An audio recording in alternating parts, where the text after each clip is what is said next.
Hi, welcome to my channel.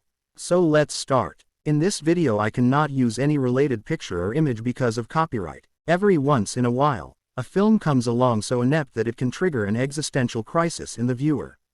Films, by definition, are astonishingly difficult to make. They rely on the time and talent and money and labor of countless people. So many obstacles have to be overcome to reach the finish line. And sometimes you just have to wonder, how, and why, and to what end?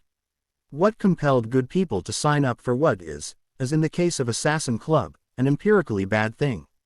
Yes, it comes to us from the director of The Transporter Refueled, but the sheer naked inadequacy of Assassin Club is quite something to behold. Its dreariness hits you like a sniper's bullet to the head. Henry Golding, who will presumably be hoping that the Bond casting directors avert their eyes from this one, plays Assassin Morgan, a former Royal Marine, working for a hitman agency and looking for a retirement plan. Alas, his one last job involves a kind of battle royale with his fellow assassins, instigated by a mysterious client, a fight to the death. Just when he thought he was out, well, you know the rest. Sam Neill, who screen tested for 007 in the late 80s, plays Morgan's aloof mentor Caldwell as a mix of both Q and M, adopting a haughtily British, do pay attention kind of register. He is by far the film's most valuable player. Naturally, the film decides to ditch him within the first hour.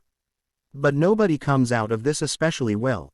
Daniela Melchior is Morgan's thankless girlfriend, who proves alarmingly forgiving at discovering her boyfriend is a professional murderer. Noomi Rapace plays a mysterious police chief with an accent almost as globe-trotting as the film itself. It is genuinely quite hard to watch something so generic, so shamelessly Route 1. Its cinematic grammar drips with cliché and carelessness.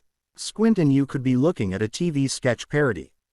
The hoary narrative, a web of conspiratorial silliness and familiar tropes about a career criminal trying to live a normal life, is told through toe-curling dialogue, flashy editing, ludicrously bleepy, futuristic software, and, at one point, a budget take on bullet time, cementing its aspiration to 90s knockoff action.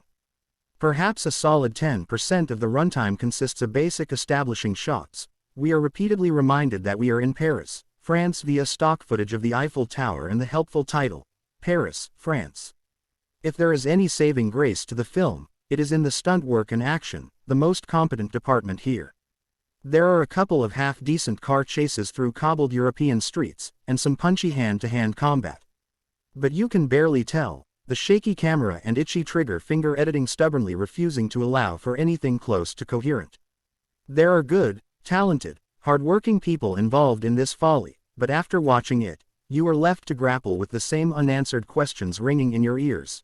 How, and why, and to what end?